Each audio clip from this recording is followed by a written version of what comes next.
Les anges de la Bible selon Spinoza, une interprétation philosophique révolutionnaire. Imaginez un instant que tout ce que vous avez appris sur les anges soit fondamentalement incorrect, que ces êtres ailés, ces messagers divins que l'art occidental a immortalisés pendant des siècles, ne soient pas du tout ce que nous croyons qu'ils sont. Si vous aimez les histoires inspirantes qui remettent en question nos certitudes les plus profondes, n'oubliez pas de vous abonner à cette chaîne pour ne manquer aucun moment de cette exploration fascinante. Et dites-moi dans les commentaires, de quel pays regardez-vous cette vidéo et à quelle heure? J'adore connaître notre communauté internationale. Si vous regardez sur votre téléphone, un petit like maintenant nous aiderait énormément à toucher plus de personnes avec ce contenu. Cela prend 1 seconde, mais fait toute la différence pour l'algorithme. Au XVIIe siècle, dans les rues pavées d'Amsterdam, un jeune homme nommé Baruch Spinoza allait proposer une interprétation si révolutionnaire des textes sacrés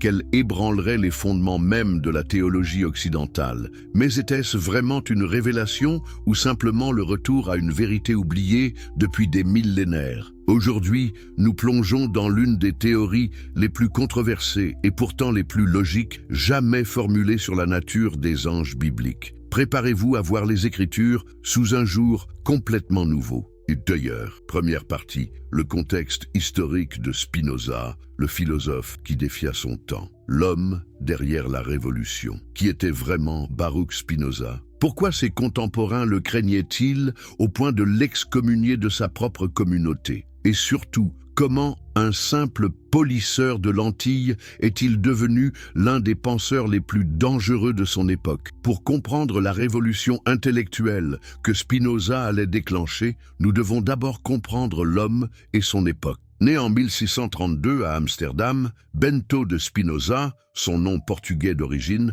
grandit au cœur de l'une des communautés juives les plus prospères d'Europe. Ses parents, des maranes portugais ayant fui l'Inquisition, avaient trouvé refuge dans cette république hollandaise relativement tolérante. Mais était-ce vraiment la tolérance qui régnait ou simplement une forme plus subtile de contrôle social?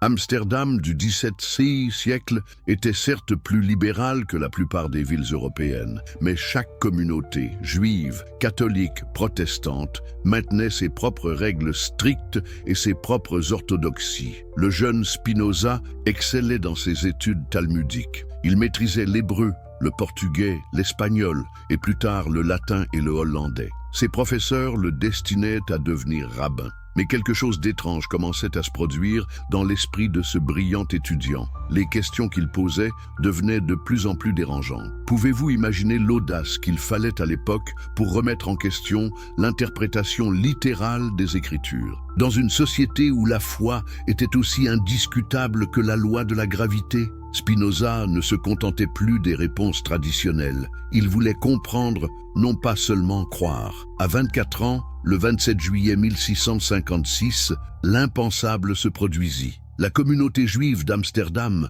prononça contre lui le hérem le plus sévère de son histoire. L'anathème était si violent qu'il mérite d'être cité. Maudit soit-il le jour, maudit soit-il la nuit, maudit soit-il quand il se couche et quand il se lève, maudit soit-il quand il sort et quand il entre. Mais qu'avait-il fait exactement pour mériter une telle condamnation? Officiellement, les archives restent vagues. Officieusement, Spinoza avait commencé à exprimer des doutes sur l'immortalité de l'âme, sur l'authenticité mosaïque du Pentateuque et surtout sur l'interprétation littérale des miracles et des apparitions divines. Ne trouvez-vous pas fascinant qu'un jeune homme de 24 ans ait pu terroriser à ce point les autorités religieuses de son temps? Qu'avait-il découvert qui était si dangereux qu'il fallait l'effacer complètement de la communauté? La naissance d'une méthode révolutionnaire. Excommunié et rejeté, Spinoza ne sombra pas dans l'amertume. Au contraire, cette liberté forcée lui permit de développer une méthode d'analyse des textes sacrés qui allait révolutionner la compréhension occidentale de la religion. Mais en quoi cette méthode était-elle si différente de tout ce qui existait auparavant? Jusqu'à Spinoza, l'interprétation biblique suivait généralement 2 voies principales, l'exégèse littérale, qui prenait chaque mot à la lettre, et l'exégèse allégorique, qui cherchait des significations cachées et mystiques. Spinoza proposait une 3e voie, radicalement différente. L'analyse historico-critique. Sa révolution méthodologique tenait en une idée simple mais explosive. Et si nous traitions la Bible comme n'importe quel autre texte ancien? Si nous l'analysions en tenant compte de son contexte historique, de ses auteurs probables, de ses influences culturelles? Cette approche, que nous considérons aujourd'hui comme évidente, était à l'époque littéralement impensable. Dans son Tractatus Theologico-Politicus, publié anonymement en 1670, Spinoza exposait sa méthode révolutionnaire. Il écrivait « La méthode d'interpréter l'écriture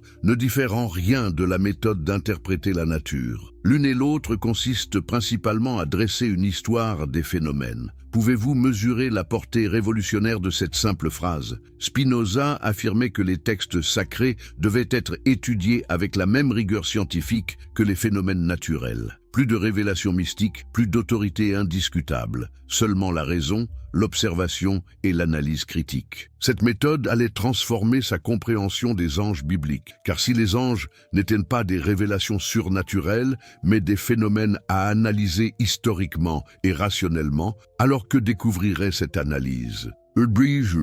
Le contexte des interprétations angéliques à l'époque. Pour comprendre la révolution spinozienne, nous devons d'abord saisir comment les anges étaient perçus au XVIIe siècle. Imaginez un monde où chaque tradition religieuse avait développé pendant des siècles ses propres doctrines angéliques, souvent contradictoires, mais toutes présentées comme des vérités révélées. La tradition chrétienne, héritière des développements patristiques et scolastiques, avait élaboré une hiérarchie angélique complexe. Depuis le pseudo-Denis l'Aréopagite, au V siècle, les théologiens chrétiens distinguaient 9 cœurs angéliques répartis en 3 hiérarchies. Les séraphins, chérubins et trônes au sommet, puis les dominations, vertus et puissances au niveau intermédiaire, et enfin les principautés, archanges et anges à la base. Chaque ordre avait ses fonctions spécifiques, ses attributs particuliers, ses modes d'action. Thomas d'Aquin au XIIIe siècle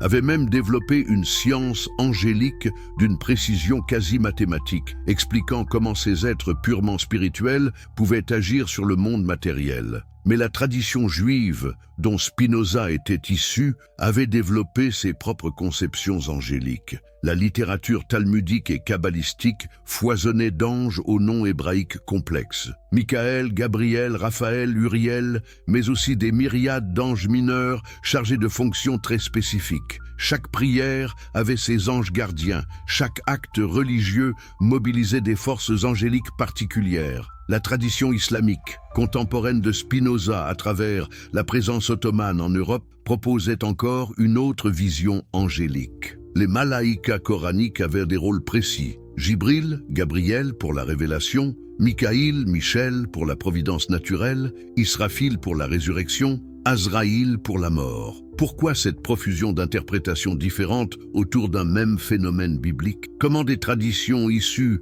d'une source commune avaient-elles pu développer des angéologies si divergentes? Et surtout, laquelle était la vraie? C'est précisément cette cacophonie d'interprétations qui éveilla les soupçons de Spinoza. Si les anges étaient vraiment des êtres objectifs révélés par Dieu, pourquoi leur description variait-elle autant selon les cultures et les époques? N'était-ce pas plutôt le signe que ces révélations reflétaient davantage les préoccupations humaines de chaque époque que des vérités éternelles? Deuxième partie. La théorie spinozienne des anges, messager d'une nouvelle compréhension. Les anges comme idée divine. Mais alors, si les anges ne sont pas des êtres surnaturels au sens traditionnel, que sont-ils exactement selon Spinoza? Sa réponse était si élégante et si logique qu'elle en devenait presque évidente, une fois énoncée. Pourtant, elle révolutionnait complètement la compréhension occidentale du divin. Pour Spinoza, les anges représentent les idées de Dieu, ses décrets éternels, les lois par lesquelles la réalité se déploie. Imaginez Dieu, non pas comme un monarque céleste envoyant des servaillers ailés porter ses messages, mais comme l'intelligence pure qui s'exprime à travers l'ordre même de l'univers. Les anges deviennent alors les vecteurs de cet ordre, les manifestations de cette intelligence divine. Cette conception s'enracinait profondément dans la philosophie moniste de Spinoza. Pour lui, il n'existait qu'une seule substance dans l'univers, Dieu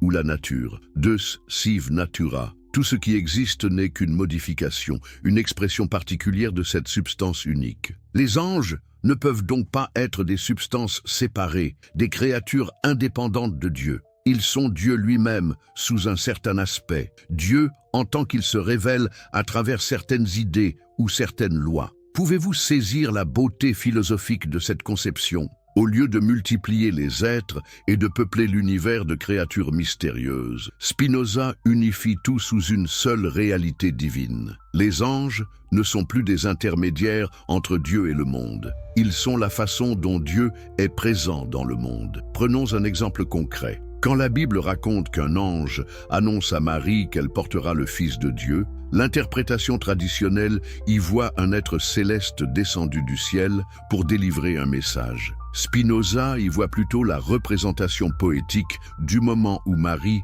prend conscience de sa destinée extraordinaire. L'ange Gabriel représente cette prise de conscience elle-même, cette idée divine qui s'actualise dans l'esprit de Marie. Cette interprétation diminue-t-elle la grandeur du miracle? Au contraire, elle le rend plus merveilleux encore, car elle montre Dieu agissant directement à travers la conscience humaine, sans avoir besoin d'intermédiaires surnaturels. L'ange n'est plus un messager externe. Il est la façon dont Dieu se révèle intimement à Marie, la langue symbolique des Écritures. Mais pourquoi les auteurs bibliques ont-ils choisi de présenter ces idées divines sous la forme d'anges? Pourquoi cette médiation symbolique plutôt qu'une expression directe? Spinoza avait une réponse fascinante à cette question, une réponse qui révèle sa compréhension profonde de la psychologie humaine et de la pédagogie divine. Selon lui, Dieu s'adapte toujours au niveau de compréhension de ceux à qui il s'adresse. Les prophètes et les auteurs bibliques vivaient dans des sociétés où la pensée abstraite était peu développée, où les concepts philosophiques complexes étaient inaccessibles au peuple. Comment faire comprendre des vérités métaphysiques subtiles à des bergers et des agriculteurs? La solution était le recours à l'imagination et aux symboles. Les anges deviennent alors des accommodations divines, des façons de rendre sensibles et compréhensibles des réalités qui dépassent l'entendement ordinaire. Ils sont les vêtements dont Dieu habille ses idées pour les rendre accessibles à l'intelligence humaine de l'époque. Cette perspective transforme complètement notre rapport aux Écritures. Faut-il y voir une forme de condescendance divine, un mensonge pieux destiné aux simples d'esprit? Pas du tout. Spinoza y voit au contraire la preuve de l'amour divin qui ne veut exclure personne de sa révélation et trouve toujours le moyen de se faire comprendre. Pensez-y, quand vous expliquez un concept complexe à un enfant, n'utilisez-vous pas des métaphores, des images, des histoires? Est-ce que cela rend votre explication fausse? Non, cela la rend accessible. De même, les anges bibliques ne sont pas des mensonges. Ils sont des vérités exprimées dans le langage de leur époque. Cette compréhension explique aussi pourquoi les descriptions angéliques varient tant d'une culture à l'autre. Chaque tradition a développé ses propres symboles, ses propres images pour exprimer les mêmes réalités spirituelles fondamentales. Les anges aux 6 ailes d'Isaïe, les chérubins aux 4 faces d'Ézéchiel, les anges guerriers de l'Apocalypse, autant de façons différentes de représenter l'action de Dieu dans l'histoire humaine. Les anges comme loi naturelle. Mais la révolution spinozienne ne s'arrête pas là. Sa conception la plus audacieuse identifie les anges aux lois mêmes qui gouvernent l'univers. Imaginez un instant que chaque loi physique, chaque principe qui régit le cosmos, soit en réalité un ange, au sens biblique du terme. Cette idée paraît étrange au premier abord, n'est-ce pas? Pourtant, elle s'enracine dans une observation profonde du texte biblique lui-même. Les anges y apparaissent souvent comme les exécuteurs de la volonté divine dans la nature. Ils apportent la pluie, ils dirigent les vents, ils président au cycle des saisons, ils guident le cours des astres. Or, qu'est-ce qui, dans notre compréhension moderne, accomplit exactement ces mêmes fonctions? Les lois de la physique, de la météorologie, de l'astronomie. La loi de la gravitation universelle ne gouverne-t-elle pas le mouvement des planètes avec plus de précision qu'aucun ange traditionnel? Les lois thermodynamiques ne président-elles pas au cycle climatique avec plus d'efficacité qu'aucun esprit céleste? Spinoza suggère donc que les anges bibliques sont en réalité les lois naturelles personnifiées, rendue vivante et accessible par l'imagination humaine. Quand Dieu envoie un ange détruire Sodome et Gomorrhe, il s'agit peut-être d'une catastrophe naturelle. Tremblement de terre, éruption volcanique, interprétée religieusement par les témoins de l'époque. Cette interprétation vous semble-t-elle réductrice? Elle ne l'est que si nous oublions que pour Spinoza, les lois naturelles sont elles-mêmes divines. Elles ne sont pas des mécanismes aveugles et matériels, mais l'expression de l'intelligence divine elle-même. Reconnaître un ange dans une loi physique, c'est reconnaître Dieu dans la nature. Prenez l'exemple de l'ange qui guide les Hébreux dans le désert sous la forme d'une colonne de feu la nuit et de nuée le jour. L'interprétation traditionnelle y voit un être surnaturel. Spinoza y voit peut-être un phénomène météorologique particulier au désert, interprété comme une manifestation divine par un peuple qui n'avait pas d'autre cadre conceptuel pour comprendre ce qu'il observait. Cela rend-il le miracle moins extraordinaire? Au contraire, cela montre Dieu agissant à travers l'ordre naturel lui-même sans avoir besoin de violer ses propres lois. Le vrai miracle, c'est que l'univers soit si parfaitement ordonné qu'il puisse servir les desseins divins sans aucune intervention surnaturelle. Baggerer, troisième partie. Analyse de passages bibliques spécifiques. Déchiffrer les textes sacrés. L'ange qui lutta avec Jacob. Parmi tous les épisodes angéliques de la Bible, peu sont aussi mystérieux et troublants que la lutte nocturne de Jacob avec l'ange au gué de Yabok. Comment Spinoza interprétait-il cette scène énigmatique et que révèle sa lecture de ce passage sur sa méthode d'analyse des Écritures? Rappelons d'abord le récit biblique dans toute son étrangeté. Jacob, fuyant la colère d'Ésaü son frère, se retrouve seul au bord d'un gué. La nuit tombe. Soudain, un mystérieux adversaire l'attaque. Il lutte jusqu'à l'aube sans qu'aucun ne puisse vaincre l'autre. Finalement, l'être mystérieux touche Jacob à l'articulation de la hanche et la luxe. Mais Jacob ne lâche pas prise et exige une bénédiction. L'ange lui donne alors un nouveau nom, Israël, celui qui lutte avec Dieu. Que penser de cette histoire extraordinaire? L'interprétation traditionnelle y voit soit un combat littéral avec un ange, soit une vision mystique. Mais Spinoza propose une lecture psychologique et spirituelle d'une profondeur saisissante. Pour lui, cet ange représente la conscience de Jacob aux prises avec elle-même. N'oubliez pas le contexte. Jacob s'apprête à affronter Ésaü, le frère qu'il a trompé des années auparavant. Il a peur, il se sent coupable. Il ne sait pas comment se présenter devant celui qui l'a lésé. Cette nuit au gué de Yabok symbolise le moment crucial où Jacob doit faire face à son passé et à lui-même. L'ange devient alors la personnification de ce combat intérieur. Jacob lutte contre ses démons, contre sa culpabilité, contre sa peur. Il lutte contre l'homme qu'il était pour devenir l'homme qu'il doit être. Le fait que le combat dure toute la nuit traduit la difficulté de cette transformation spirituelle. On ne change pas du jour au lendemain. Il faut du temps, de la souffrance, de la persévérance. Pourquoi l'ange luxe-t-il la hanche de Jacob? Spinoza y voit le symbole de la blessure que laisse toute vraie transformation. On ne sort jamais indemne d'un combat avec soi-même. Jacob gardera toute sa vie cette claudication qui lui rappellera cette nuit décisive. Mais cette faiblesse physique sera le signe de sa force spirituelle nouvellement acquise. Le nom d'Israël que lui donne l'ange prend alors tout son sens. Jacob devient celui qui lutte avec Dieu, non pas quelqu'un qui combat contre Dieu de l'extérieur, mais quelqu'un qui porte en lui le combat divin, la tension créatrice entre ce qu'il est et ce qu'il doit devenir. Cette interprétation vous paraît-elle diminuer la grandeur du récit? Au contraire, elle lui donne une profondeur psychologique et spirituelle que la lecture littérale ne peut atteindre. Elle fait de chaque lecteur un Jacob potentiel, appelé lui aussi à lutter avec ses anges intérieurs pour devenir qui il doit vraiment être. Les anges d'Abraham. Autre épisode célèbre, la visite des 3 anges à Abraham sous les chênes de Mambré. Comment Spinoza déchiffrait-il cette scène d'hospitalité qui annonce la naissance miraculeuse d'Isaac et la destruction de Sodome? Que nous révèle son analyse sur sa conception de la révélation divine? Le récit biblique présente 3 hommes qui apparaissent soudain à Abraham pendant la chaleur du jour. Le patriarche les accueille avec une hospitalité extraordinaire, leur préparant un festin somptueux. Les visiteurs annoncent alors que Sarah, malgré son âge avancé, aura un fils dans l'année. Sarah, qui écoute derrière la tente, éclate de rire. Puis les visiteurs révèlent leur intention de détruire Sodome et Gomorrhe, ce qui provoque la célèbre intercession d'Abraham pour sauver les justes.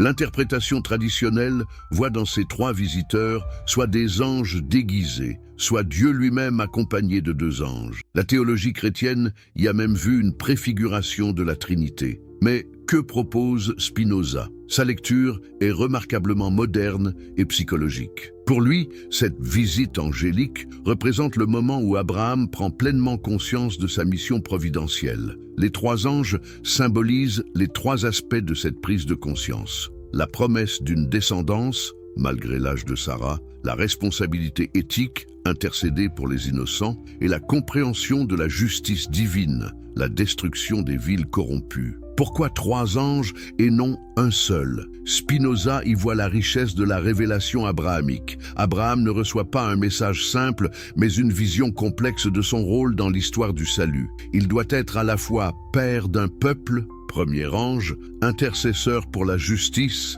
deuxième ange, et témoin de la justice divine, troisième ange. L'hospitalité extraordinaire d'Abraham prend alors une dimension symbolique. Elle révèle sa capacité d'accueil, non seulement envers les étrangers de passage, mais envers les révélations divines elles-mêmes. Abraham est l'homme capable de reconnaître le divin sous les apparences les plus humbles. Cette ouverture du cœur est la condition préalable à toute révélation authentique. Le rire de Sarah devient lui aussi significatif. Il exprime le doute humain face aux promesses divines qui dépassent l'ordre naturel habituel. Mais ce doute n'est pas condamnable. Il est humain, compréhensible. La réalisation de la promesse transformera ce rire de scepticisme en rire de joie. L'intercession d'Abraham pour Sodome révèle la dimension éthique de sa vocation. Il ne se contente pas de recevoir des promesses personnelles, il se soucie du sort de l'humanité entière. Cette compassion universelle fait de lui le vrai père des croyants, celui qui porte dans son cœur le souci de tous les hommes. Les séraphins d'Isaïe. Concluons cette analyse par l'un des passages angéliques les plus spectaculaires de la Bible,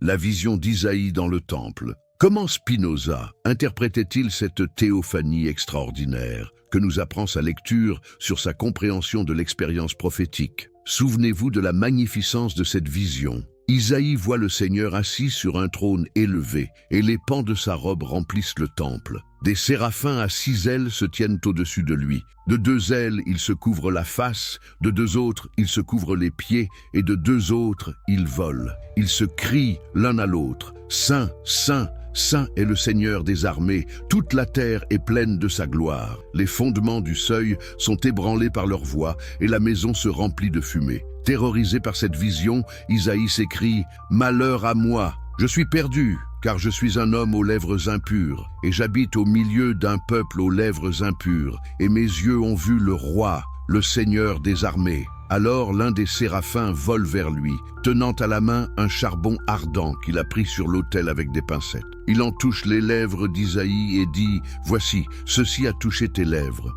Et ton iniquité est enlevée, et ton péché est expié. » Comment Spinoza décryptait-il cette vision hallucinante? Sa méthode historico-critique l'amenait d'abord à situer cette expérience dans son contexte. Isaïe prophétise vers 740 avant notre ère, à une époque de crise majeure pour le royaume de Juda. Le roi Osias vient de mourir, l'Assyrie menace, le peuple sombre dans l'idolâtrie. C'est dans ce contexte d'incertitude et de décadence qu'Isaïe reçoit sa vocation prophétique. Pour Spinoza, la vision du temple représente la prise de conscience par Isaïe de la transcendance divine absolue face à la corruption humaine. Les séraphins aux 6 ailes symbolisent les différents aspects de cette transcendance. Le respect adorant, il se couvre la face. La modestie craintive, il se couvre les pieds. Et l'élan vers l'action, il vole. Leur triple sein exprime l'absolue pureté divine qui contraste avec l'impureté humaine. La fumée qui remplit le temple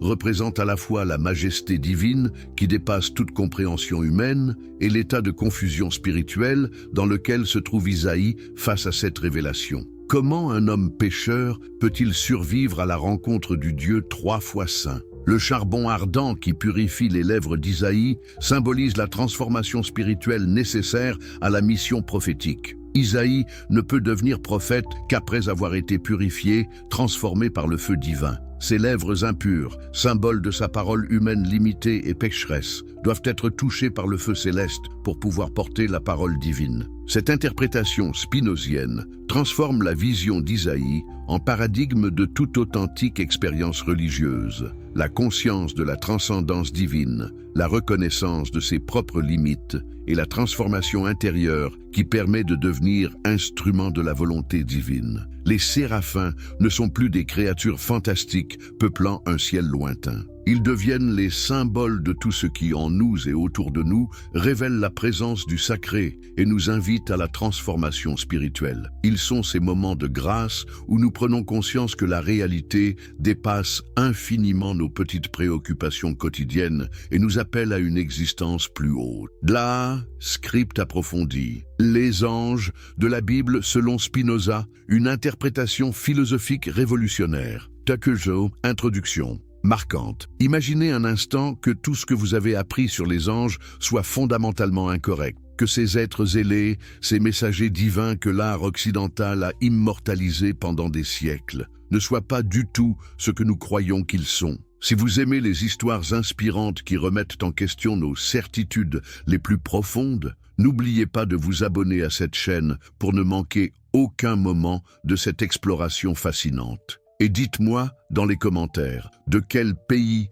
regardez-vous cette vidéo et à quelle heure? J'adore connaître notre communauté internationale. Si vous regardez sur votre téléphone, un petit like maintenant nous aiderait énormément à toucher plus de personnes avec ce contenu. Cela prend 1 seconde, mais fait toute la différence pour l'algorithme. Au XVIIe siècle, dans les rues pavées d'Amsterdam, un jeune homme nommé Baruch Spinoza allait proposer une interprétation si révolutionnaire des textes sacrés qu'elle ébranlerait les fondements mêmes de la théologie occidentale. Mais était-ce vraiment une révélation ou simplement le retour à une vérité oubliée depuis des millénaires? Aujourd'hui, nous plongeons dans l'une des théories les plus controversées et pourtant les plus logiques jamais formulées sur la nature des anges bibliques. Préparez-vous à voir les Écritures sous un jour complètement nouveau. Et d'ailleurs, première partie, le contexte historique de Spinoza, le philosophe qui défia son temps. L'homme derrière la révolution. Qui était vraiment Baruch Spinoza? Pourquoi ses contemporains le craignaient-ils au point de l'excommunier de sa propre communauté? Et surtout, comment un simple polisseur de lentilles est-il devenu l'un des penseurs les plus dangereux de son époque? Pour comprendre la révolution intellectuelle que Spinoza allait déclencher, nous devons d'abord comprendre l'homme et son époque. Né en 1632 à Amsterdam, Bento de Spinoza, son nom portugais d'origine, grandit au cœur de l'une des communautés juives les plus prospères d'Europe. Ses parents, des maranes portugais ayant fui l'Inquisition, avaient trouvé refuge dans cette république hollandaise relativement tolérante. Mais était-ce vraiment la tolérance qui régnait ou simplement une forme plus subtile de contrôle social? Amsterdam du XVIIe siècle était certes plus libérale que la plupart des villes européennes, mais chaque communauté, juive, catholique, protestante, maintenait ses propres règles strictes et ses propres orthodoxies. Le jeune Spinoza excellait dans ses études talmudiques. Il maîtrisait l'hébreu, le portugais, l'espagnol et plus tard le latin et le hollandais. Ses professeurs le destinaient à devenir rabbin. Mais quelque chose d'étrange commençait à se produire dans l'esprit de ce brillant étudiant. Les questions qu'il posait devenaient de plus en plus dérangeantes. Pouvez-vous imaginer l'audace qu'il fallait à l'époque pour remettre en question l'interprétation littérale des Écritures? Dans une société où la foi était aussi indiscutable que la loi de la gravité, Spinoza ne se contentait plus des réponses traditionnelles. Il voulait comprendre, non pas seulement croire. À 24 ans, le 27 juillet 1656, l'impensable se produisit. La communauté juive d'Amsterdam prononça contre lui le hérem le plus sévère de son histoire. L'anathème était si violent qu'il mérite d'être cité. Maudit soit-il le jour, maudit soit-il la nuit, maudit soit-il quand il se couche et quand il se lève, maudit soit-il quand il sort et quand il entre. Mais qu'avait-il fait exactement pour mériter une telle condamnation? Officiellement, les archives restent vagues. Officieusement, Spinoza avait commencé à exprimer des doutes sur l'immortalité de l'âme, sur l'authenticité mosaïque du Pentateuque et surtout sur l'interprétation littérale des miracles et des apparitions divines. Ne trouvez-vous pas fascinant qu'un jeune homme de 24 ans ait pu terroriser à ce point les autorités religieuses de son temps? Qu'avait-il découvert qui était si dangereux qu'il fallait l'effacer complètement de la communauté? La naissance d'une méthode révolutionnaire. Excommunié et rejeté, Spinoza ne sombra pas dans l'amertume. Au contraire, cette liberté forcée lui permit de développer une méthode d'analyse des textes sacrés qui allait révolutionner la compréhension occidentale de la religion. Mais en quoi cette méthode était-elle si différente de tout ce qui existait auparavant? Jusqu'à Spinoza, l'interprétation biblique suivait généralement deux voies principales, l'exégèse littérale, qui prenait chaque mot à la lettre, et l'exégèse allégorique, qui cherchait des significations cachées et mystiques. Spinoza proposait une troisième voie, radicalement différente. L'analyse historico-critique. Sa révolution méthodologique tenait en une idée simple mais explosive. Et si nous traitions la Bible comme n'importe quel autre texte ancien? Si nous l'analysions en tenant compte de son contexte historique, de ses auteurs probables, de ses influences culturelles? Cette approche, que nous considérons aujourd'hui comme évidente, était à l'époque littéralement impensable. Dans son Tractatus Theologico-Politicus, publié anonymement en 1670, Spinoza exposait sa méthode révolutionnaire.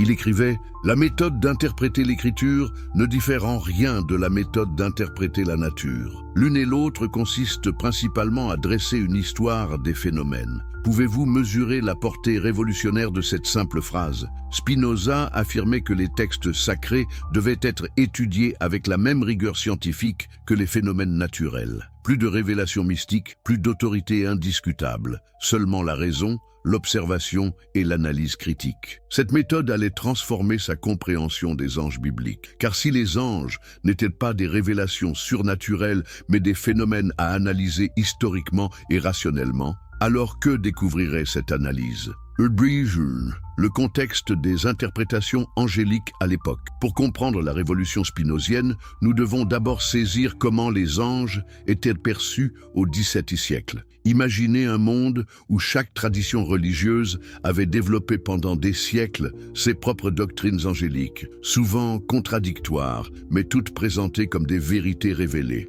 La tradition chrétienne, héritière des développements patristiques et scolastiques, avait élaboré une hiérarchie angélique complexe. Depuis le pseudo-Denis l'Aréopagite au V siècle, les théologiens chrétiens distinguaient 9 cœurs angéliques répartis en 3 hiérarchies. Les séraphins, chérubins et trônes au sommet, puis les dominations, vertus et puissances au niveau intermédiaire, et enfin les principautés, archanges et anges à la base. Chaque ordre avait ses fonctions spécifiques, ses attributs particuliers, ses modes d'action. Thomas d'Aquin au XIIIe siècle avait même développé une science angélique d'une précision quasi mathématique, expliquant comment ces êtres purement spirituels pouvaient agir sur le monde matériel. Mais la tradition juive, dont Spinoza était issu, avait développé ses propres conceptions angéliques. La littérature talmudique et kabbalistique foisonnait d'anges aux noms hébraïques complexes.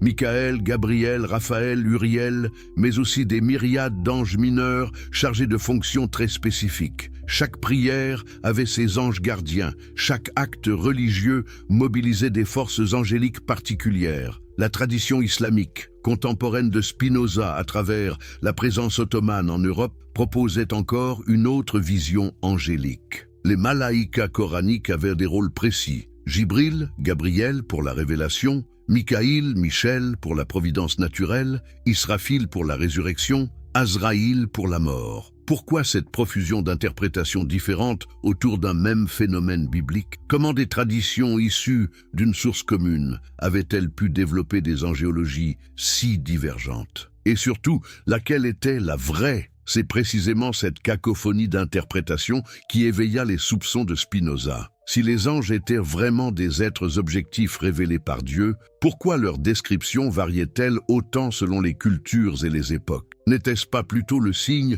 que ces révélations reflétaient davantage les préoccupations humaines de chaque époque que des vérités éternelles? L'Euze, deuxième partie. La théorie spinozienne des anges, messager d'une nouvelle compréhension. Les anges comme idée divine. Mais alors, si les anges ne sont pas des êtres surnaturels au sens traditionnel, que sont-ils exactement selon Spinoza? Sa réponse était si élégante et si logique qu'elle en devenait presque évidente, une fois énoncée. Pourtant, elle révolutionnait complètement la compréhension occidentale du divin. Pour Spinoza, les anges représentent les idées de Dieu, ses décrets éternels, les lois par lesquelles la réalité se déploie. Imaginez Dieu, non pas comme un monarque céleste envoyant des servaillers ailés porter ses messages, mais comme l'intelligence pure qui s'exprime à travers l'ordre même de l'univers. Les anges deviennent alors les vecteurs de cet ordre, les manifestations de cette intelligence divine. Cette conception s'enracinait profondément dans la philosophie moniste de Spinoza. Pour lui, il n'existait qu'une seule substance dans l'univers, Dieu ou la nature, Deus sive natura. Tout ce qui existe n'est qu'une modification, une expression particulière de cette substance unique. Les anges ne peuvent donc pas être des substances séparées, des créatures indépendantes de Dieu. Ils sont Dieu lui-même sous un certain aspect, Dieu en tant qu'il se révèle à travers certaines idées ou certaines lois. Pouvez-vous saisir la beauté philosophique de cette conception ? Au lieu de multiplier les êtres et de peupler l'univers de créatures mystérieuses, Spinoza unifie tout sous une seule réalité divine. Les anges ne sont plus des intermédiaires entre Dieu et le monde. Ils sont la façon dont Dieu est présent dans le monde. Prenons un exemple concret. Quand la Bible raconte qu'un ange annonce à Marie qu'elle portera le Fils de Dieu, l'interprétation traditionnelle y voit un être céleste descendu du ciel pour délivrer un message. Spinoza y voit plutôt la représentation poétique du moment où Marie prend conscience de sa destinée extraordinaire. L'ange Gabriel représente cette prise de conscience elle-même, cette idée divine qui s'actualise dans l'esprit de Marie. Cette interprétation diminue-t-elle la grandeur du miracle? Au contraire, elle le rend plus merveilleux encore, car elle montre Dieu agissant directement à travers la conscience humaine sans avoir besoin d'intermédiaires surnaturels. L'ange n'est plus un messager externe. Il est la façon dont Dieu se révèle intimement à Marie, la langue symbolique des Écritures. Mais pourquoi les auteurs bibliques ont-ils choisi de présenter ces idées divines sous la forme d'anges? Pourquoi cette médiation symbolique plutôt qu'une expression directe? Spinoza avait une réponse fascinante à cette question, une réponse qui révèle sa compréhension profonde de la psychologie humaine et de la pédagogie divine. Selon lui, Dieu s'adapte toujours au niveau de compréhension de ceux à qui il s'adresse. Les prophètes et les auteurs bibliques vivaient dans des sociétés où la pensée abstraite était peu développée, où les concepts philosophiques complexes étaient inaccessibles au peuple. Comment faire comprendre des vérités métaphysiques subtiles à des bergers et des agriculteurs? La solution était le recours à l'imagination et aux symboles. Les anges deviennent alors des accommodations divines, des façons de rendre sensibles et compréhensibles des réalités qui dépassent l'entendement ordinaire. Ils sont les vêtements dont Dieu habille ses idées pour les rendre accessibles à l'intelligence humaine de l'époque. Cette perspective transforme complètement notre rapport aux Écritures. Faut-il y voir une forme de condescendance divine, un mensonge pieux destiné aux simples d'esprit? Pas du tout. Spinoza y voit au contraire la preuve de l'amour divin qui ne veut exclure personne de sa révélation et trouve toujours le moyen de se faire comprendre. Pensez-y, quand vous expliquez un concept complexe à un enfant, n'utilisez-vous pas des métaphores, des images, des histoires? Est-ce que cela rend votre explication fausse? Non, cela la rend accessible. De même, les anges bibliques ne sont pas des mensonges, ils sont des vérités exprimées dans le langage de leur époque. Cette compréhension explique aussi pourquoi les descriptions angéliques varient tant d'une culture à l'autre. Chaque tradition a développé ses propres symboles, ses propres images pour exprimer les mêmes réalités spirituelles fondamentales. Les anges aux 6 ailes d'Isaïe, les chérubins aux 4 faces d'Ézéchiel, les anges guerriers de l'Apocalypse. autant de façons différentes de représenter l'action de Dieu dans l'histoire humaine. Les anges comme loi naturelle. Mais la révolution spinozienne ne s'arrête pas là. Sa conception la plus audacieuse identifie les anges aux lois mêmes qui gouvernent l'univers. Imaginez un instant que chaque loi physique, chaque principe qui régit le cosmos, soit en réalité un ange, au sens biblique du terme. Cette idée paraît étrange au premier abord, n'est-ce pas? Pourtant, elle s'enracine dans une observation profonde du texte biblique lui-même. Les anges y apparaissent souvent comme les exécuteurs de la volonté divine dans la nature. Ils apportent la pluie, ils dirigent les vents, ils président au cycle des saisons, ils guident le cours des astres. Or, qu'est-ce qui, dans notre compréhension moderne, accomplit exactement ces mêmes fonctions? Les lois de la physique, de la météorologie, de l'astronomie, la loi de la gravitation universelle ne gouverne-t-elle pas le mouvement des planètes avec plus de précision qu'aucun ange traditionnel? Les lois thermodynamiques ne président-elles pas au cycle climatique avec plus d'efficacité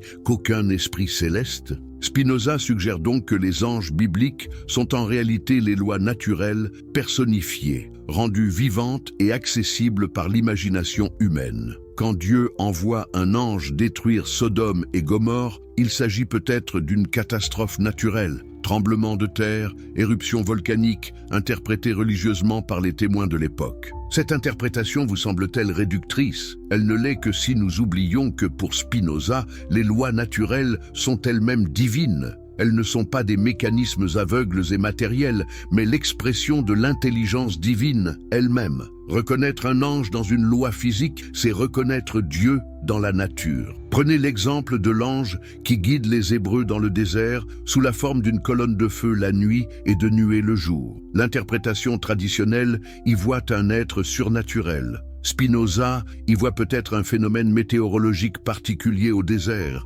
interprété comme une manifestation divine par un peuple qui n'avait pas d'autre cadre conceptuel pour comprendre ce qu'il observait. Cela rend-il le miracle moins extraordinaire? Au contraire, cela montre Dieu agissant à travers l'ordre naturel lui-même sans avoir besoin de violer ses propres lois. Le vrai miracle, c'est que l'univers soit si parfaitement ordonné qu'il puisse servir les desseins divins sans aucune intervention surnaturelle. Bajureur, troisième partie. Analyse de passages bibliques spécifiques, déchiffrer les textes sacrés. L'ange qui lutta avec Jacob. Parmi tous les épisodes angéliques de la Bible, peu sont aussi mystérieux et troublants que la lutte nocturne de Jacob avec l'ange au gué de Yabok. Comment Spinoza interprétait-il cette scène énigmatique et que révèle sa lecture de ce passage sur sa méthode d'analyse des Écritures? Rappelons d'abord le récit biblique dans toute son étrangeté. Jacob, fuyant la colère d'Ésaü son frère, se retrouve seul au bord d'un gué. La nuit tombe. Soudain, un mystérieux adversaire l'attaque. Il lutte jusqu'à l'aube sans qu'aucun ne puisse vaincre l'autre. Finalement, l'être mystérieux touche Jacob à l'articulation de la hanche et la luxe. Mais Jacob ne lâche pas prise et exige une bénédiction. L'ange lui donne alors un nouveau nom, Israël, celui qui lutte avec Dieu. Que penser de cette histoire extraordinaire? L'interprétation traditionnelle y voit soit un combat littéral avec un ange, soit une vision mystique. Mais Spinoza propose une lecture psychologique et spirituelle d'une profondeur saisissante. Pour lui, cet ange représente la conscience de Jacob aux prises avec elle-même. N'oubliez pas le contexte. Jacob s'apprête à affronter Ésaü, le frère qu'il a trompé des années auparavant. Il a peur, il se sent coupable. Il ne sait pas comment se présenter devant celui qui l'a lésé. Cette nuit au gué de Yabok symbolise le moment crucial où Jacob doit faire face à son passé et à lui-même. L'ange devient alors la personnification de ce combat intérieur. Jacob lutte contre ses démons, contre sa culpabilité, contre sa peur. Il lutte contre l'homme qu'il était pour devenir l'homme qu'il doit être. Le fait que le combat dure toute la nuit traduit la difficulté de cette transformation spirituelle. On ne change pas du jour au lendemain. Il faut du temps, de la souffrance, de la persévérance. Pourquoi l'ange luxe-t-il la hanche de Jacob? Spinoza y voit le symbole de la blessure que laisse toute vraie transformation. On ne sort jamais indemne d'un combat avec soi-même. Jacob gardera toute sa vie cette claudication qui lui rappellera cette nuit décisive. Mais cette faiblesse physique sera le signe de sa force spirituelle nouvellement acquise. Le nom d'Israël que lui donne l'ange prend alors tout son sens. Jacob devient celui qui lutte avec Dieu, non pas quelqu'un qui combat contre Dieu de l'extérieur, mais quelqu'un qui porte en lui le combat divin, la tension créatrice entre ce qu'il est et ce qu'il doit devenir. Cette interprétation vous paraît-elle diminuer la grandeur du récit? Au contraire, elle lui donne une profondeur psychologique et spirituelle que la lecture littérale ne peut atteindre. Elle fait de chaque lecteur un Jacob potentiel, appelé lui aussi à lutter avec ses anges intérieurs pour devenir qui il doit vraiment être. Les anges d'Abraham. Autre épisode célèbre, la visite des 3 anges à Abraham sous les chênes de Mambré. Comment Spinoza déchiffrait-il cette scène d'hospitalité qui annonce la naissance miraculeuse d'Isaac et la destruction de Sodome? Que nous révèle son analyse sur sa conception de la révélation divine? Le récit biblique présente 3 hommes qui apparaissent soudain à Abraham pendant la chaleur du jour. Le patriarche les accueille avec une hospitalité extraordinaire, leur préparant un festin somptueux. Les visiteurs annoncent alors que Sarah, malgré son âge avancé, aura un fils dans l'année. Sarah, qui écoute derrière la tente, éclate de rire. Puis les visiteurs révèlent leur intention de détruire Sodome et Gomorrhe, ce qui provoque la célèbre intercession d'Abraham pour sauver les justes.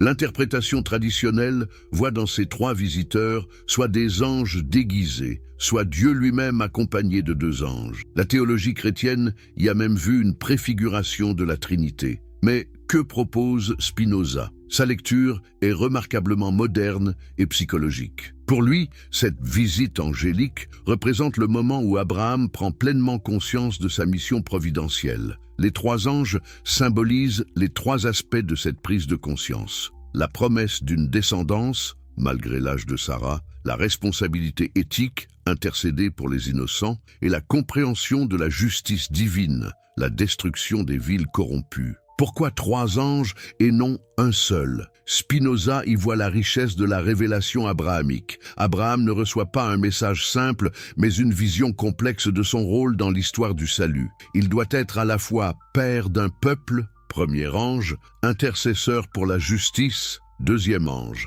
et témoin de la justice divine, troisième ange. L'hospitalité extraordinaire d'Abraham prend alors une dimension symbolique. Elle révèle sa capacité d'accueil, non seulement envers les étrangers de passage, mais envers les révélations divines elles-mêmes. Abraham est l'homme capable de reconnaître le divin sous les apparences les plus humbles. Cette ouverture du cœur est la condition préalable à toute révélation authentique. Le rire de Sarah devient lui aussi significatif. Il exprime le doute humain face aux promesses divines qui dépassent l'ordre naturel habituel. Mais ce doute n'est pas condamnable. Il est humain, compréhensible. La réalisation de la promesse transformera ce rire de scepticisme en rire de joie. L'intercession d'Abraham pour Sodome révèle la dimension éthique de sa vocation. Il ne se contente pas de recevoir des promesses personnelles, il se soucie du sort de l'humanité entière. Cette compassion universelle fait de lui le vrai père des croyants, celui qui porte dans son cœur le souci de tous les hommes. Les séraphins d'Isaïe. Concluons cette analyse par l'un des passages angéliques les plus spectaculaires de la Bible,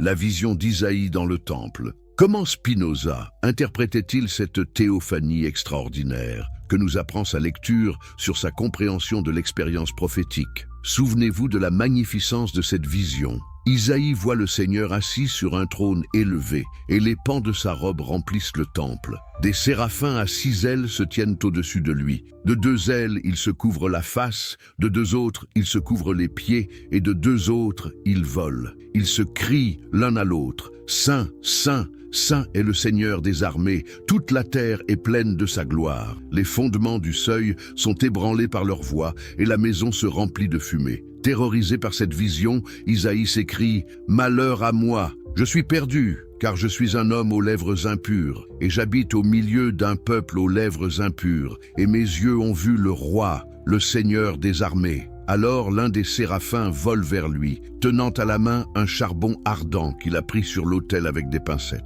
Il en touche les lèvres d'Isaïe et dit « Voici, ceci a touché tes lèvres. Et ton iniquité est enlevée, et ton péché est expié. » Comment Spinoza décryptait-il cette vision hallucinante? Sa méthode historico-critique l'amenait d'abord à situer cette expérience dans son contexte. Isaïe prophétise vers 740 avant notre ère, à une époque de crise majeure pour le royaume de Juda. Le roi Osias vient de mourir, l'Assyrie menace, le peuple sombre dans l'idolâtrie. C'est dans ce contexte d'incertitude et de décadence qu'Isaïe reçoit sa vocation prophétique. Pour Spinoza, la vision du temple représente la prise de conscience par Isaïe de la transcendance divine absolue face à la corruption humaine. Les séraphins aux 6 ailes symbolisent les différents aspects de cette transcendance. Le respect adorant, il se couvre la face. La modestie craintive, il se couvre les pieds. Et l'élan vers l'action, ils volent. Leur triple sein exprime l'absolue pureté divine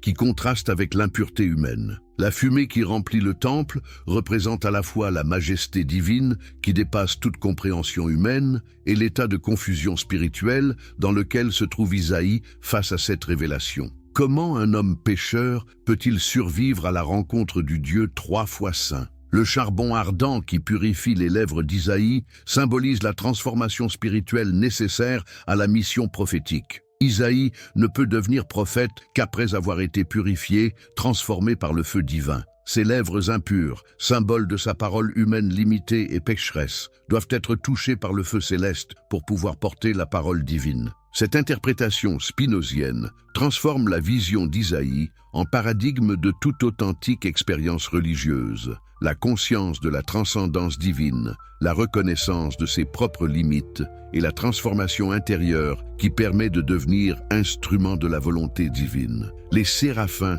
ne sont plus des créatures fantastiques peuplant un ciel lointain. Ils deviennent les symboles de tout ce qui, en nous et autour de nous, révèle la présence du sacré et nous invite à la transformation spirituelle. Ils sont ces moments de grâce où nous prenons conscience que la réalité dépasse infiniment nos petites préoccupations quotidiennes et nous appelle à une existence plus haute. D'abord, 4e partie, implication théologique et philosophique, les conséquences d'une nouvelle interprétation. Mais que se passe-t-il quand on accepte l'interprétation spinozienne des anges? Quelles sont les conséquences théologiques et philosophiques de cette révolution conceptuelle? Et pourquoi cette vision a-t-elle provoqué tant de résistance dans les milieux religieux de l'époque? Si vous appréciez cette exploration des idées révolutionnaires qui ont façonné notre compréhension moderne de la spiritualité, n'hésitez pas à vous abonner pour ne manquer aucune de nos analyses approfondies. D'ailleurs, dites-moi en commentaire de quel pays vous nous regardez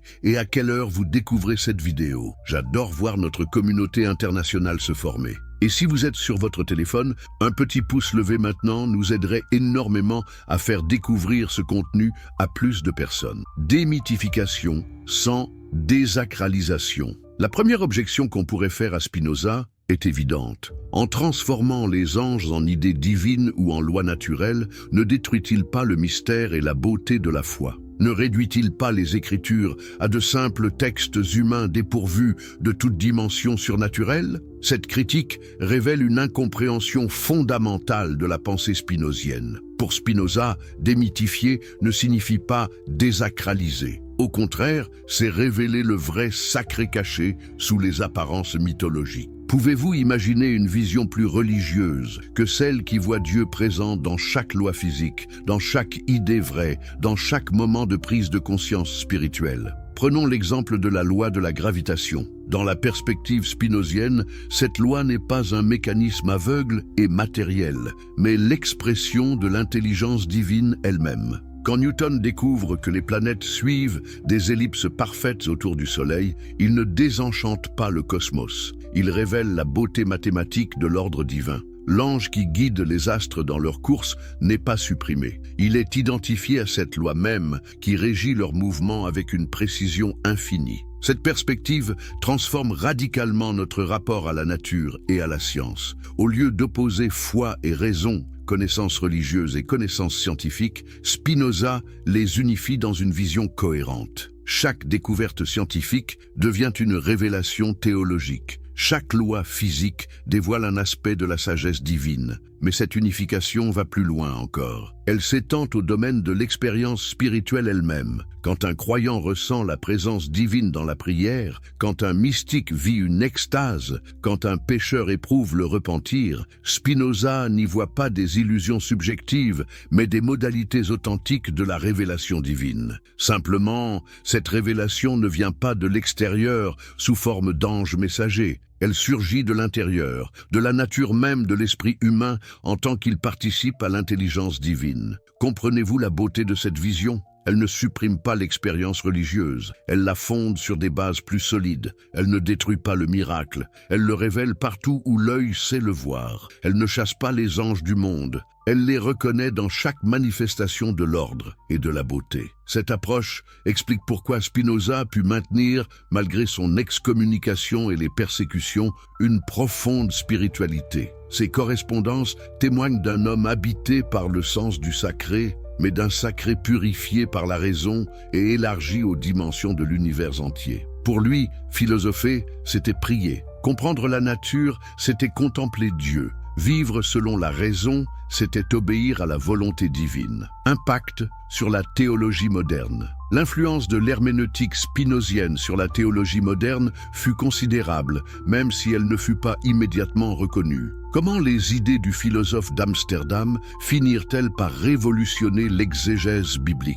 Et pourquoi fallut-il attendre le XVIIIe siècle pour que ces intuitions soient reprises et développées? La réponse tient en grande partie au caractère révolutionnaire de la méthode spinozienne. En proposant d'étudier la Bible comme n'importe quel autre texte ancien, Spinoza anticipait de 2 siècles les développements de la critique historique moderne. Mais ses contemporains n'étaient pas prêts à accepter une telle révolution méthodologique. Il faut attendre les Lumières pour voir réapparaître sous des formes diverses les intuitions spinoziennes. Richard Simon, le père de la critique biblique catholique, reprend sans le dire plusieurs analyses de Spinoza sur la composition du Pentateuque.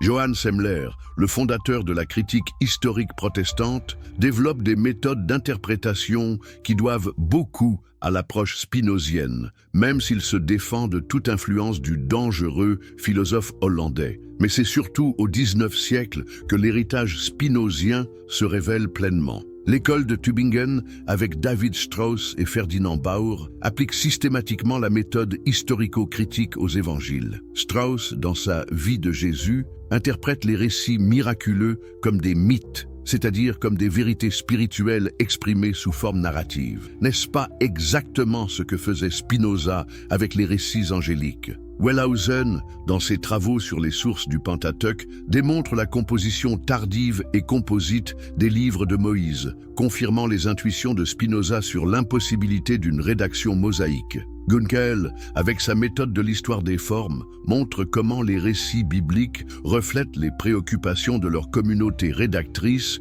plutôt que des souvenirs historiques directs. Mais l'influence spinozienne ne se limite pas à la critique historique. Elle se retrouve aussi dans les tentatives de dialogue entre foi et sciences modernes. Friedrich Schleiermacher, le père de la théologie libérale, développe une conception de la religion comme sentiment de dépendance absolue, qui doit beaucoup à la spiritualité cosmique de Spinoza. Paul Tillich, au XXe siècle, définit Dieu comme l'être même, ou le fondement de l'être, reprenant sous une forme existentialiste l'intuition spinozienne de Deus sive natura. Même la théologie catholique finit par intégrer, avec Vatican II, certains acquis de la méthode historico-critique. L'encyclique Divino Afflante Spiritu de Pie XII, 1943, autorise officiellement l'usage des méthodes scientifiques pour l'étude des Écritures. La constitution Dei Verbum du Concile Vatican II, 1965, reconnaît la nécessité de tenir compte des genres littéraires et du contexte historique pour interpréter correctement la Bible. Pouvez-vous mesurer le chemin parcouru?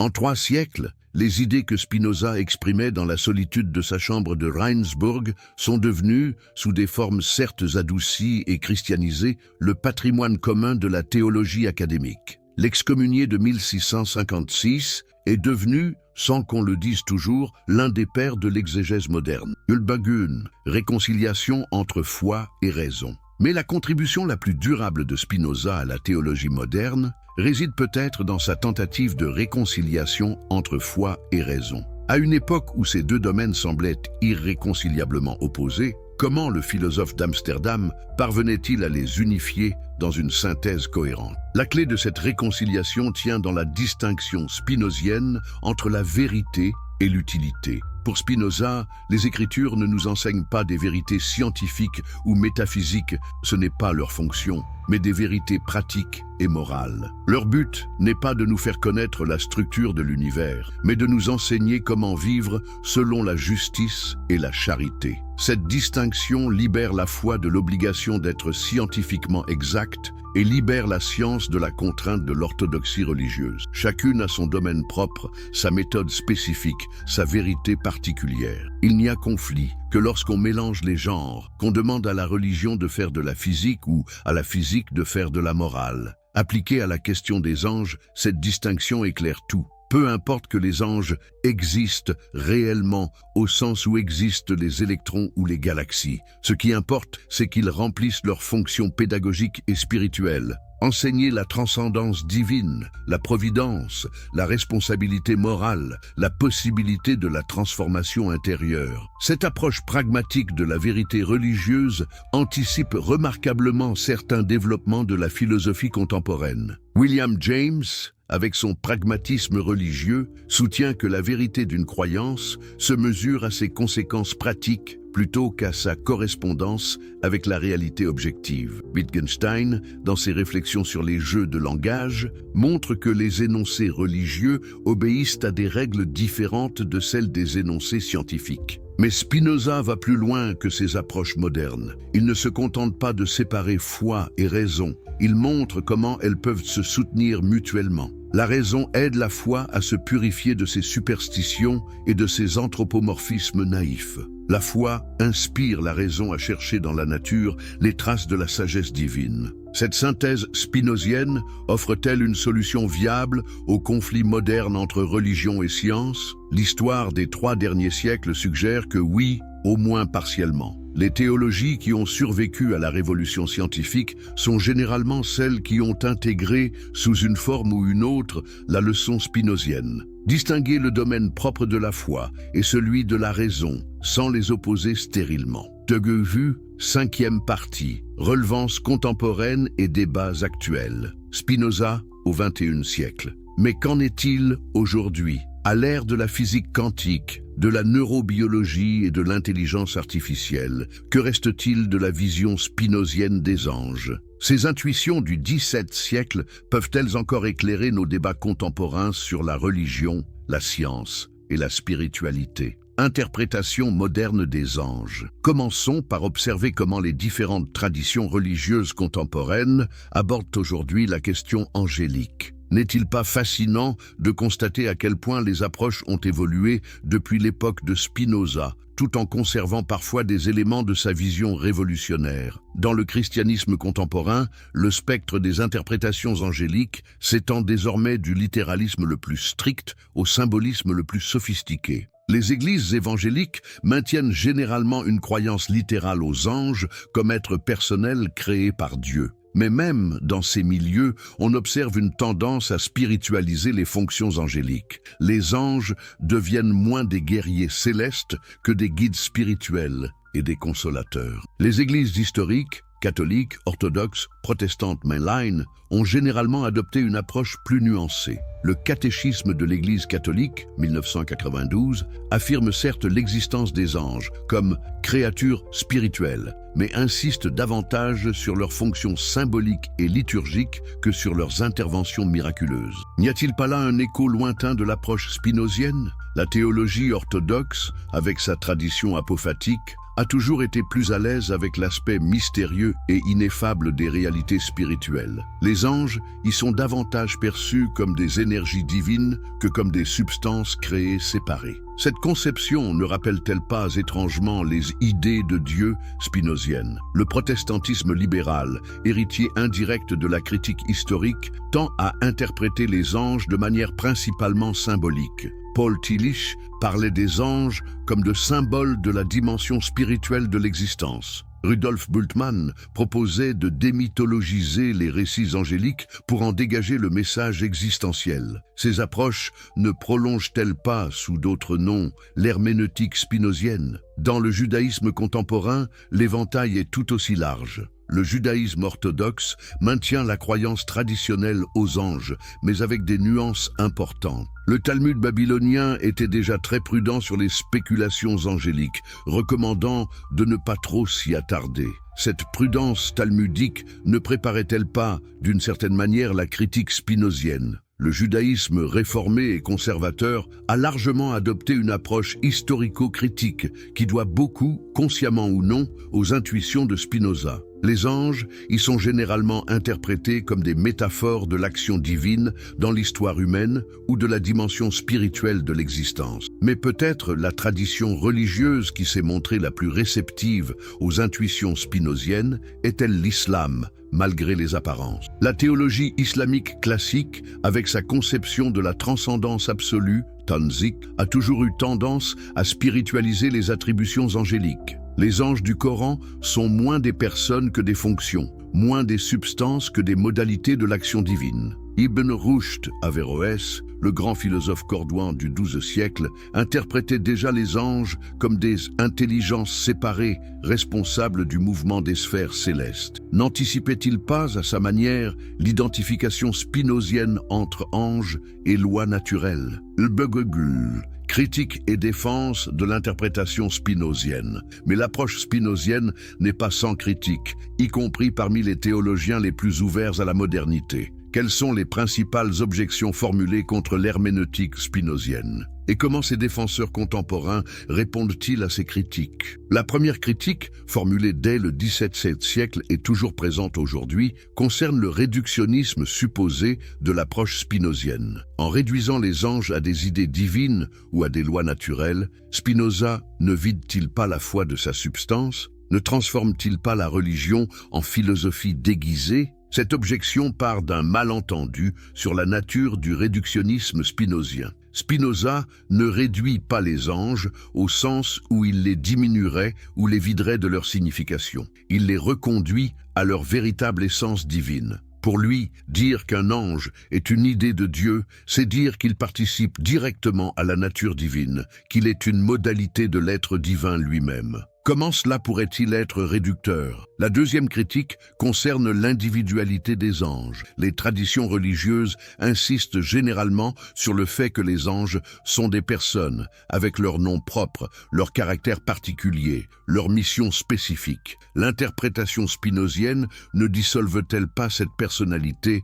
dans un panthéisme abstrait? Ici encore, la critique méconnaît la sophistication de la pensée spinozienne. Spinoza ne nie pas l'individualité des anges, il la fonde autrement. Chaque idée divine a sa spécificité, chaque loi naturelle a ses propriétés particulières, chaque mode de révélation a ses caractéristiques propres. Michel n'est pas Gabriel, non pas parce qu'il serait deux substances créées distinctes, mais parce qu'il représente deux modalités différentes de l'intelligence divine. La troisième critique, plus subtile, concerne l'efficacité de l'action angélique. Si les anges ne sont que des idées ou des lois, comment peuvent-ils agir dans le monde, intervenir dans l'histoire, secourir les humains en détresse? L'interprétation spinozienne ne conduit-elle pas à un déisme froid où Dieu ne peut plus intervenir dans sa création? Cette objection révèle une conception encore trop anthropomorphique de l'action divine. Pour Spinoza, Dieu agit constamment dans le monde, mais il agit selon sa nature, c'est-à-dire selon un ordre éternel et rationnel. Les interventions divines ne sont pas des violations de l'ordre naturel, mais l'actualisation de possibilités inscrites de toute éternité dans la structure même du réel. Quand un ange sauve quelqu'un d'un accident, il ne s'agit pas d'un être surnaturel suspendant les lois physiques, mais de la convergence extraordinaire de multiples causalités naturelles produisant un résultat que nous percevons comme miraculeux. Le miracle est réel, mais il s'accomplit selon l'ordre divin manifesté dans les lois de la nature. Leçon pour le dialogue interreligieux. Peut-être est-ce dans le domaine du dialogue interreligieux que l'héritage spinozien se révèle le plus fécond aujourd'hui. Comment l'approche spinozienne peut-elle contribuer à la compréhension mutuelle entre les traditions religieuses? Quelles leçons peut-elle offrir pour dépasser les conflits théologiques apparemment insolubles? La première contribution de Spinoza au dialogue interreligieux tient dans sa méthode elle-même. En proposant d'étudier chaque tradition dans son contexte historique et culturel, il ouvre la voie à une compréhension empathique des différences religieuses. Les divergences entre judaïsme, christianisme et islam sur la nature des anges ne reflètent pas des erreurs de l'un ou l'autre, mais des façons différentes d'exprimer des intuitions spirituelles communes selon les codes culturels de chaque époque. Cette perspective historicisante permet de relativiser les conflits doctrinaux sans relativiser les valeurs spirituelles qu'ils véhiculent. Peu importe que les musulmans appellent Gabriel Jibril et les chrétiens Gabriel, l'important est qu'ils reconnaissent tous deux dans cette figure angélique le messager de la révélation divine. La deuxième contribution spinozienne concerne la recherche de significations universelles sous les expressions particulières. En interprétant les anges comme des modalités de l'expérience spirituelle universelle, Spinoza offre un langage commun aux différentes traditions. Le séraphin d'Isaïe, l'ange Gabriel de l'Annonciation et l'ange Jibril de la révélation coranique peuvent être compris comme trois expressions culturellement différenciées de la même réalité, la rencontre transformatrice avec le divin. Cette approche ne conduit pas au syncrétisme. Spinoza respecte trop l'intégrité de chaque tradition pour cela, mais à ce qu'on pourrait appeler un pluralisme herméneutique. Chaque tradition garde sa spécificité, ses symboles propres, ses pratiques particulières, mais toutes peuvent être comprises comme des modalités différentes de la même recherche spirituelle fondamentale. La troisième contribution spinozienne, peut-être la plus importante, concerne la possibilité d'un accord sur l'essentiel malgré les désaccords sur l'accidentel. Pour Spinoza, l'essentiel de la religion tient dans l'amour de Dieu et du prochain, dans la recherche de la justice et de la paix. Les questions doctrinales, y compris celles de la nature des anges, sont secondaires par rapport à cette exigence éthique fondamentale. Cette hiérarchisation des valeurs religieuses offre une base solide pour le dialogue interreligieux. Juifs, chrétiens et musulmans peuvent s'accorder sur l'essentiel. La transcendance divine, la responsabilité morale, l'espérance eschatologique, tout en conservant leurs particularités théologiques. Les anges de chaque tradition peuvent coexister pacifiquement dès lors qu'on reconnaît leur fonction commune, témoigner de la présence agissante de Dieu dans l'histoire humaine. Lübbecke, conclusion finale. Nous voici arrivés au terme de notre exploration de l'interprétation spinozienne des anges bibliques. Que retenir de ce voyage à travers les siècles et les idées? Quelles leçons tirer de cette révolution herméneutique qui continue de nourrir nos débats contemporains? La première leçon, c'est que Spinoza n'a jamais cherché à détruire la foi, mais à la purifier. Sa critique des interprétations angéliques traditionnelles ne visait pas à vider les Écritures de leur dimension spirituelle, mais à révéler cette dimension sous sa forme la plus haute, en transformant les anges en idées divines, en lois éternelles, en modalités de la présence divine. Il ne les diminuait pas. Il les élevait au rang de manifestation directe de l'essence divine elle-même. N'y a-t-il pas là une leçon d'une actualité saisissante? À l'heure où beaucoup opposent stérilement foi et raison, religion et science, tradition et modernité, Spinoza nous montre qu'une synthèse est possible. Mais cette synthèse exige de chaque partie un dépassement de ses limites. La foi doit accepter la critique rationnelle et la raison doit s'ouvrir à la dimension spirituelle de l'existence. La deuxième leçon concerne la permanence de l'expérience spirituelle sous la diversité de ses expressions historiques. Les anges de la Bible, qu'on les interprète littéralement ou symboliquement, témoignent d'une expérience humaine universelle. La conscience que notre existence s'enracine dans un mystère qui la dépasse, que nous appelions ce mystère Dieu, nature, absolu ou fondement de l'être, importe moins que notre capacité à nous ouvrir à sa présence transformatrice. Cette perspective spinozienne offre aux croyants contemporains une voie pour maintenir leur foi sans renoncer à leur intelligence, et aux incroyants une possibilité de comprendre empathiquement l'expérience religieuse sans la partager nécessairement. N'est-ce pas exactement ce dont notre époque a besoin? La troisième leçon, peut-être la plus importante, concerne la méthode elle-même. Spinoza nous enseigne qu'on peut être radicalement critique sans être destructeur, profondément rationnel sans être réducteur. Sa lecture des anges bibliques montre qu'il est possible de soumettre les textes les plus vénérés à l'examen le plus rigoureux, tout en préservant, voire en révélant leur profondeur spirituelle. Cette leçon méthodologique dépasse largement le domaine religieux. Dans tous les domaines de la connaissance et de la vie sociale, nous avons besoin de cette alliance entre esprit critique et respect empathique, entre analyse rationnelle et ouverture au mystère. Alors, en fin de compte, quel était le véritable engagnio millenario,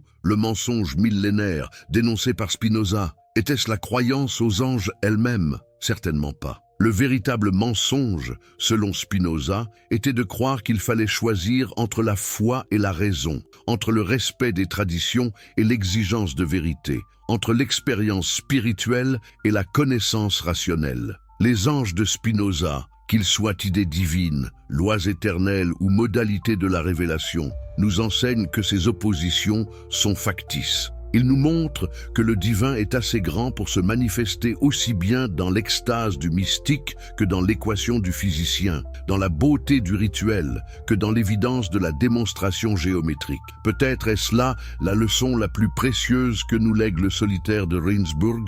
La foi la plus profonde et la raison la plus rigoureuse ne sont pas des ennemis, mais des sœurs, différentes expressions de la même aspiration fondamentale de l'esprit humain vers la vérité et la beauté.